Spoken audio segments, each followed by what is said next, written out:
My sisters-in-laws whispered and laughed when I walked in alone, but then the groom's uncle stood up, faced me, and bowed. Karma knocking comes in front of the whole room. My name is Juliet Vaughn, and I walked into my sister's wedding alone. Completely alone. Not because I didn't have someone to bring, but because I wanted to remember what it felt like to stand tall without anyone shielding me. That moment, that walk, it was like stepping into a courtroom where everyone had already decided I was guilty of being a woman past 30, unmarried, and too successful for her own good.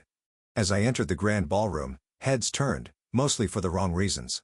I caught whispers. I saw the subtle smirks from my sister's new in-laws. The women leaned toward each other, eyes scanning my dress, my hands, and the obvious absence of a ring. One of them muttered loud enough for the people behind her to hear, "Poor thing, still can't find anyone to bring." Vanessa, my sister, didn't even glance my way. She was too busy posing, all teeth and diamonds, next to the groom and his very proud family. And I wasn't part of the display. I was the afterthought they hoped would blend into the back row. I could have left. I should have, maybe, but something in me said to stay, to face every mocking stare without flinching. Then something strange happened. An older man seated at the center table stood up slowly. His hair was silver, his presence unmistakably commanding. I recognized him from headlines. Edward Sinclair, the groom's uncle, a man with more corporate power than most governments. He looked straight at me, and then he bowed. A full deliberate bow, right there, in front of everyone. And in that instant, every sneer, every whisper, every judgment in the room stopped cold. Growing up in the Vaughn household was like living on a stage you never auditioned for.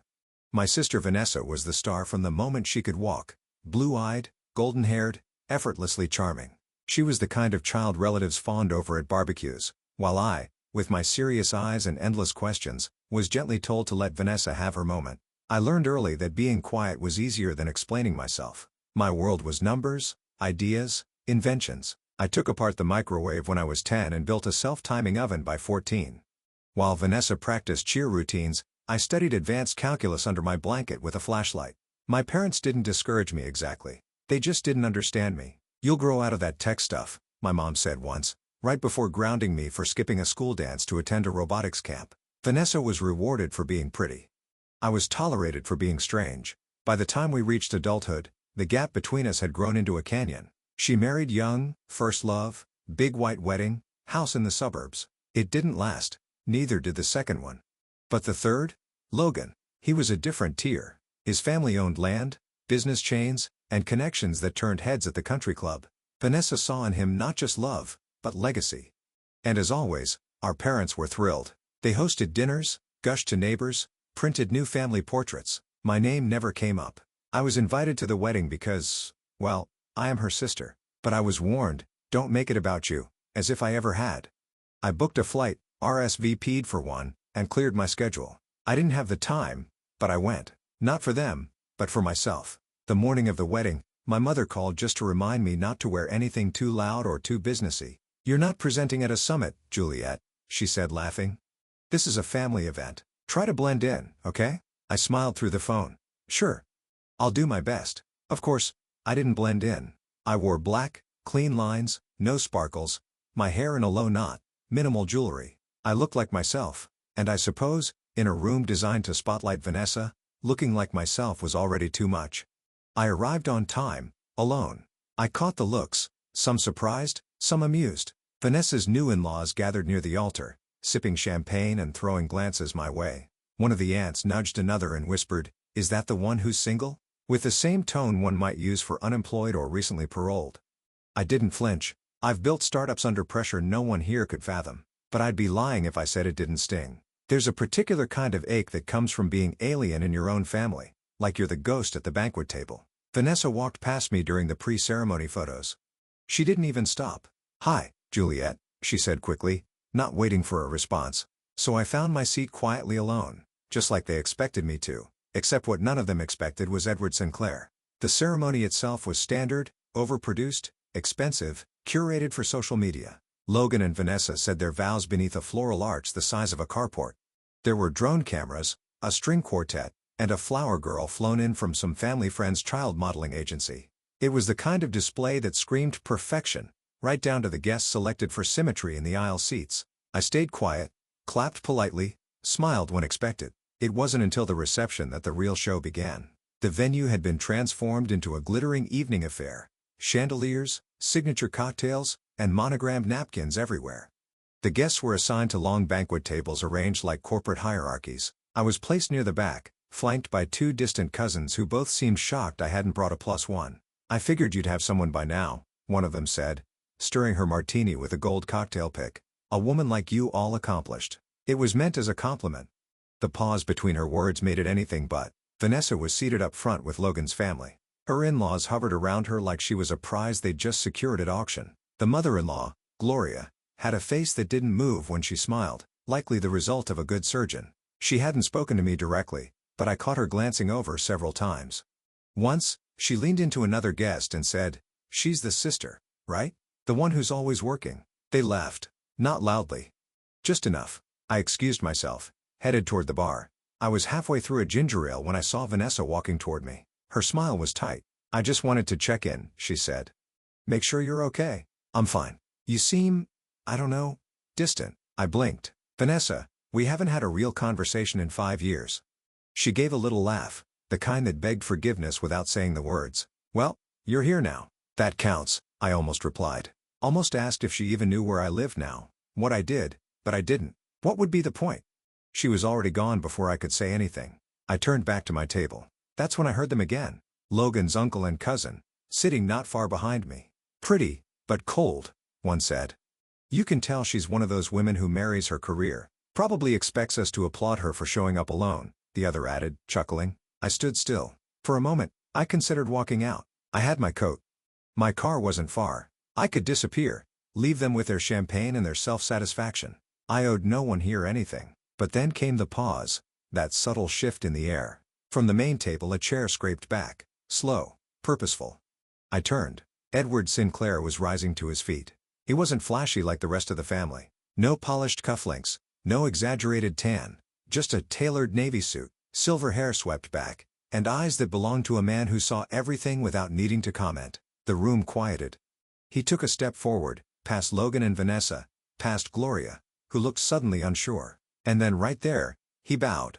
A clean, full bow, formal, unmistakable, the kind of gesture reserved for people you respect, or fear. Gasps. A few camera shutters clicked. Someone dropped a fork. I didn't move. I couldn't. Edward straightened and walked to me.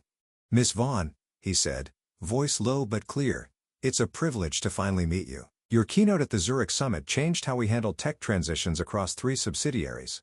I owe you a thank you." I felt every eye in the room shift, recalculating, reweighing. The woman they had written off was now being honored by the most powerful man at the wedding. I smiled then, small, reserved, deliberate. "Thank you, Mr. Sinclair," I said. "It's mutual." For the first time all night, the room wasn't laughing. It was listening. Edward Sinclair didn't return to his seat right away. Instead, he gestured to the nearest waiter, requested a glass of club soda, and asked if I would mind walking with him for a moment. I said yes. Not because I was flattered, but because I could sense the ripple that moment had caused, and I wanted it to settle exactly the way it should. We stepped out onto the venue's stone terrace, away from the staring eyes and whispered questions. Edward moved slowly, but with the calm assurance of a man used to people waiting for him. "I meant what I said in there," he began. "I recognized you the moment you entered." "That's funny," I replied, "because most of your family didn't seem to." He chuckled. "They wouldn't. They only know what they've been told. Vanessa's family, correct? They've always struck me as focused on surface value." I didn't answer that.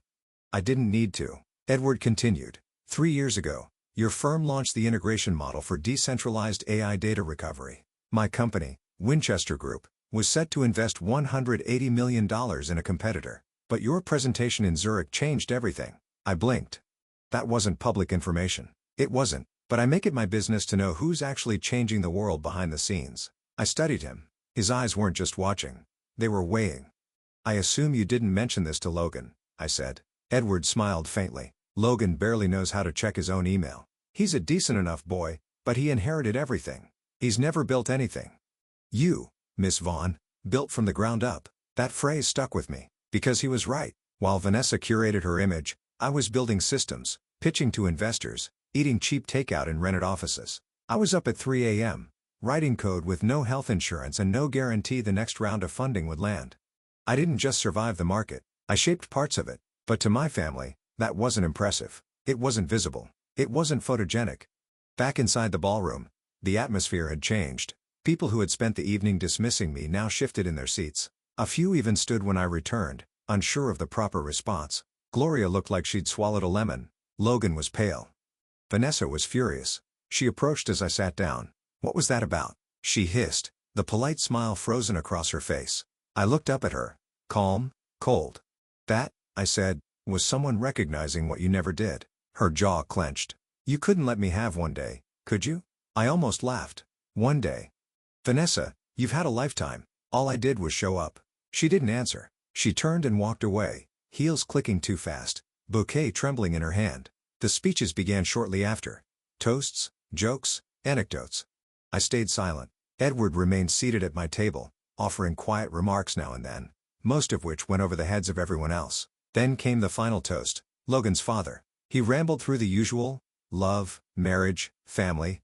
But at the end, he made the mistake of glancing toward me. "And of course," he said, raising his glass, "to all the family members who joined us tonight, even those who prefer the boardroom to the ballroom." There were a few chuckles. Edward didn't laugh. He set down his drink and stood once more. "I'd like to add something to that," he said. "It takes very little talent to inherit wealth. It takes even less to marry into it. But the woman sitting beside me tonight, Juliet Vaughn, has done neither. She's created value where there was none. She's earned respect in rooms none of you will ever be invited into. So if we're raising glasses tonight, mine is to her." The room went silent again. And this time no one dared look amused. When Edward made that toast, I didn't smile. I didn't look around for validation or acknowledgement. I kept my gaze steady on the table in front of me, one hand resting on the stem of my glass, the other still. There's something more powerful than being praised. It's being understood. And in that moment, I knew someone in this room finally saw me, but it wasn't my family. They still shifted in their seats, avoided eye contact. Vanessa looked like she wanted to scream, but was too afraid to ruin her wedding photos. My parents were frozen, both clinging to polite expressions that didn't reach their eyes.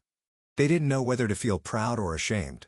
I could see it. My father trying to remember what I'd told him 5 years ago about my business. My mother recalling that article someone forwarded her, but she never read. They had spent so long reducing me to a cautionary tale. Don't be like Juliet. She's too cold, too ambitious, too alone.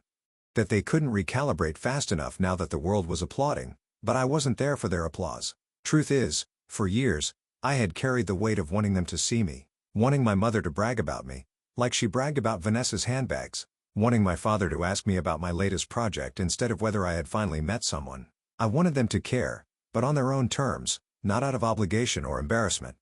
Eventually, I stopped trying. I worked. I traveled. I failed, succeeded, failed again. I lived a life with edges, with risk, with meaning. And in doing that, I stopped waiting for their approval. This wedding was supposed to be another chapter in their curated family story. The beautiful daughter marrying into wealth, the other one attending in black like a ghost from a different book. But I'm not a ghost. I'm the architect of my own story.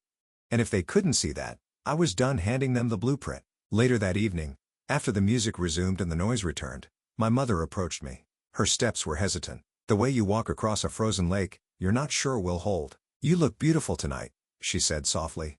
"Thank you," I replied. She paused, then added, "We didn't know about all that. About Zurich? About Mr. Sinclair?" "I know," I said. "We're proud of you, Juliet." I met her eyes. "Why now?" She blinked. "Excuse me. Why are you proud now, Mom? Because someone powerful said I mattered? Or because you finally believe I do?" She didn't answer, just reached for my hand and squeezed it, as if that would undo decades of silence. I let her hold it for a second, then I let go.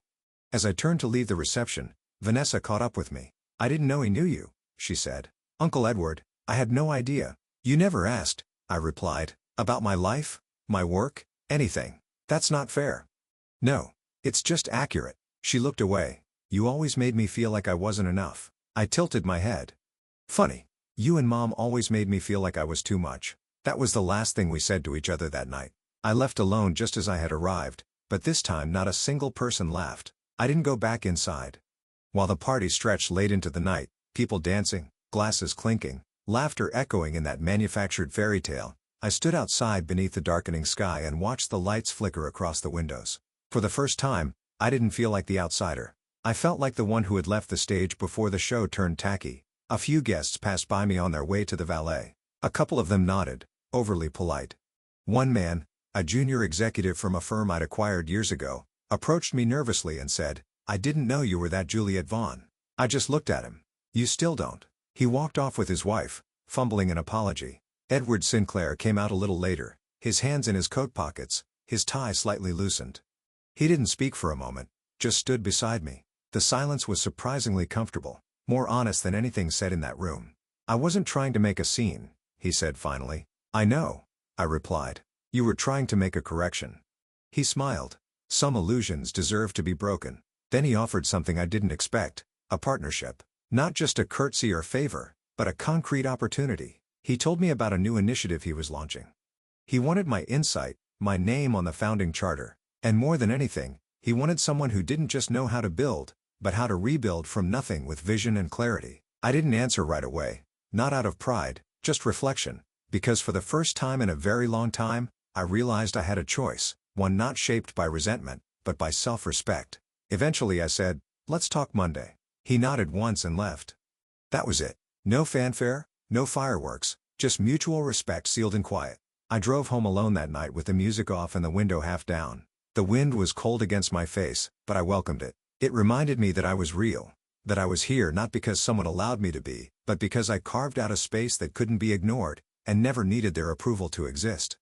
I never got the kind of family that clapped for me at graduations or showed up at product launches, but that night, I stopped needing them to. I stopped trying to earn what they were never willing to give. And maybe that's the lesson I didn't know I needed to learn.